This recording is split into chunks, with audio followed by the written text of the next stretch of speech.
Halo semua, welcome to this channel. Di video kali ini saya akan membahas beberapa kalkulator trading yang sangat dibutuhkan oleh trader, khususnya trader saham ya. Dan sekaligus di video ini saya akan menjelaskan cara penggunaan dari kalkulator tersebut. Kalkulator yang saya akan bahas di sini ada 3 kalkulator, yaitu yang pertama ada dollar cost averaging atau yang dikenal sebagai average sub atau average down calculator. Yang kedua ada right issue calculator, ini untuk menentukan harga teoretis suatu saham yang sedang melakukan right issue.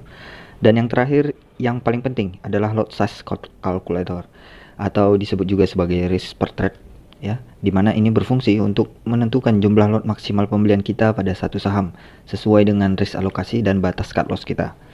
Baiklah, langsung aja kita bahas satu persatu bagaimana cara pengisian dan penggunaan 3 kalkulator yang saya sebutkan barusan. Yang pertama, dollar cost averaging atau DCA calculator ya. Ini adalah kalkulator untuk membantu kita mengetahui berapa harga rata-rata pada satu saham ketika kita melakukan average up atau average down. Juga bantu kita untuk memplanningkan berapa jumlah lot pembelian selanjutnya agar kita mendapatkan harga rata-rata yang kita inginkan. Sebagai contoh, kita membeli saham Adaro dan pembelian pertama kita buy di harga 2000 sebanyak 100 lot let's say. And then 1 minggu kemudian sahamnya naik 10% let's say gitu. Atau naiknya menjadi 2200 ya. Nah, ketika kita ingin membeli lagi untuk menambah porsi, langsung aja kita isi di buy number 2. Harga pembeliannya 2200 dan isi jumlah lot yang ingin kita beli. Nah, disinilah fungsi dari kalkulator ini. Kita bisa memplanningkan jumlah lot terlebih dahulu untuk melihat harga rata-ratanya apakah di atas trailing stop kita atau di bawahnya. So, di sini kita coba isi menambah 100 lot lagi, maka harga average kita menjadi 2100 dengan total buy 200 lot ya. Atau kita menambah 60 lot saja mungkin. Jadi average kita menjadi 2075. Just for your information, untuk average up alangkah baiknya jika lot quantity pembelian selanjutnya itu tidak melebihi lot quantity pembelian sebelumnya. Dan untuk average down dibalik, lot quantity pembelian selanjutnya sebaiknya lebih besar dari jumlah lot pembelian pertama agar average down-nya baik. Dan di sini buy number-nya saya batasi hanya sampai 5 kali pembelian ya. Soalnya saya pribadi trading lebih ke jangka menengah. So kalau saya average down lebih dari 2 kali itu impossible buat saya. Dan saran saya buat teman-teman trader, jangan sering-sering average down. Oke, itu dia untuk DCA calculator, dollar cost averaging. Dan di sini yang perlu kita isi adalah semua angka atau tulisan yang berwarna kuning saja. Oke. Next adalah right issue calculator. Kalkulator ini digunakan untuk menghitung harga teoretis suatu saham yang akan melakukan right issue dan membantu kita menentukan apakah lebih baik kita akan ikut menebus saham kita yang sedang RI atau enggak gitu, melalui penghitungan persen, berapa persen potensi cuan yang bisa kita dapatkan. Nah, pengisian kalkulator ini cukup mudah. Kita isi yang berwarna kuning saja juga. Di sini kita coba contohkan ya. Kita akan hitung potensi cuan saham yang sudah melakukan right issue. Kita cari di RTI. Di sini saya pakai MDKA yang baru saja right issue. Kita isi sahamnya MDKA. Rasio barunya kita lihat 495 banding rasio lamanya 9401. Jadi setiap investor yang memiliki 9401 lembar saham MDKA akan mendapat hak istimewa memesan terlebih dahulu saham barunya sebanyak 495 lembar saham ya.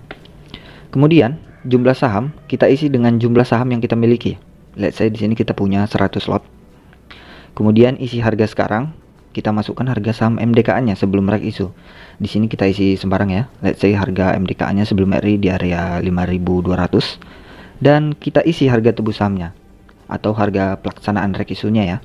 Di sini harga pelaksanaannya kita isi. Setelah itu, kita akan melihat semua informasi mulai dari modal tebus yang harus kita siapkan jika ikut right issue, jumlah jatah lot yang kita dapatkan untuk ikut menebus di harga pelaksanaan, total lot yang akan kita miliki jika ikut menebus, kemudian harga teoretisnya, kemudian selisih harga teoretis dengan harga tebus, dan estimasi berapa persen potensi cuan yang akan kita dapatkan. Oke, namun perlu diperhatikan bahwa harga teoretis di sini belum pasti 100% ya. Mungkin akan ada sedikit selisih, baik itu karena pembulatan saat emiten menentukan harga teoretisnya, dan juga selama saham belum memasuki come date biasanya sahamnya bisa bergerak lebih tinggi atau malah turun, dan itu akan mempengaruhi harga teoretis. Jadi sebaiknya harga sekarang yang di sini kita update terus sampai H-1 update-nya ya, untuk mendapatkan harga teoretis yang mendekati lah gitu. Baiklah, itu dia untuk reg issue calculator. Dan yang terakhir ada kalkulator yang wajib dimiliki setiap trader, yaitu adalah lot size calculator, di mana ini akan membantu kita untuk menentukan berapa size lot atau jumlah lot yang boleh kita beli pada satu saham sesuai dengan jumlah persentase risk dan batas cut loss kita. Sebagai contoh, di sini langsung kita isi aja total equity, yaitu modal kita saat ini. Di sini let's say kita punya modal 10 juta. Kemudian risk allocation from total equity, yaitu berapa persen resiko atau berapa persen uang dari total modal kita yang kita alokasikan jika tradingnya gagal atau cut loss. Jadi contoh risk alokasinya 2%, maka saat kita cut loss, jumlah cut lossnya tidak akan melebihi dari 2% modal kita, atau tidak lebih dari 200.000 ya, 2% dari 10 juta. Seperti yang kita ketahui, trading yang baik itu risk alokasinya sekitar 2% aja. Namun kalau saya pribadi, kalau masuknya di saham second liner atau blue chip, 5% alokasi masih acceptable lah. Oke. Jadi di sini risk alokasinya 2% kita isi. Kemudian price buy entry, yaitu harga berapa sahamnya kita akan beli. Kita buy di harga berapa. Di sini kita contohkan, kita beli saham Chen di harga 200. Dan yang terakhir kita perlu isi adalah cut losses on trade, yaitu batas cut loss kita berapa persen. Di sini kita isi, kita akan cut loss 5%, let's say. Nah, setelah itu barulah maximal lots allowed akan keluar, yaitu jumlah maksimal lot pembelian kita pada saham tersebut. Jadi dengan modal 10 juta, risk alokasi 2%, beli saham di harga 200 dan cut loss 5%, kita hanya boleh membeli saham maksimal 200 lot saja. Oke. Dan di sebelah kanan sini kita bisa lihat bahwa risk value-nya tidak lebih dari 200% ya. Sini ada risk value lengkap juga untuk mengkalkulasikan yang ada di kiri. Anyway, penting buat kita pahami bahwa dengan lot size ini, ketika kita sudah menentukan risk alokasi kita, maka berapa persen pun cut loss kita, nilai cut loss-nya nggak akan melebihi persentase risk alokasi kita tadi. In case mungkin ada yang berpikir, kalau gitu boleh dong beli saham yang secara technical analysis supportnya agak jauh alias cut loss-nya jadi agak besar. Well, boleh-boleh aja, tapi ingat maksimal pembelian lot kita akan berkurang jadinya gitu.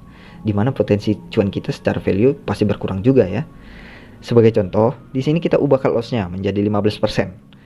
Maka maksimal entry kita hanya 67 lot saja ya, 67 lot. Namun, semakin dekat jarak cut loss kita atau semakin kecil persentase cut loss-nya, maka lot pembeliannya juga akan semakin besar gitu. Contoh kita ubah cut loss-nya jadi 3%. Nah, maka kita boleh entry sebanyak 333 lot. Ya, itu dia untuk lot size calculator. Saya rasa sudah cukup jelas ya. Anyway, kemarin sempat ada yang bertanya, "Mas, gimana kalau kita mau beli 3 atau 4 saham dari total modal? Gimana cara nentuin lot size-nya?" Well, simple. Total modal yang di sini kita bagi 4 dulu. Jadi di sini yang diisi bukan 10 juta, tapi 2.500.000 karena dibagi ke 4 saham. Dan kita tinggal ubah price buy entry-nya. Contoh yang pertama tadi kita beli saham Chen di harga 200, maka kita beli maksimal 83 lot. Yang kedua mungkin kita beli saham agro di harga 1000 dan cut loss-nya 5%, selesai. Dan maksimal beli kita hanya boleh 10 lot. Dan seterusnya gitu. Sampai kita membeli 4 saham. Oke. Coba kita lihat di kanan sini lagi, dengan membagi total modal ke 4 saham, maka risk value kita di sini tidak akan lebih dari 50.000 ya. Which is jika 4 sahamnya loss, total loss-nya juga tidak akan melebihi 200.000 atau 2% dari modal. Baiklah, itu dia penjelasan 3 kalkulator yang sangat membantu saya selama trading. Terkhusus lot size ini sangat penting ya, karena ini yang bisa membuat kita bertahan lama di bursa gitu, karena kita mempunyai risk alokasi yang kecil dari total modal agar kita tidak cepat tergerus modalnya gitu. Oke, terima kasih buat yang sudah menonton sampai sini. It's pretty nice if you guys hit the subscribe button and give me some likes for this video. Dan buat yang mau kalkulator ini, silahkan komen alamat email teman-teman di kolom komentar, and I'll send you the calculator as soon as possible, okay? Sekian, thanks for watching, see you in the next video.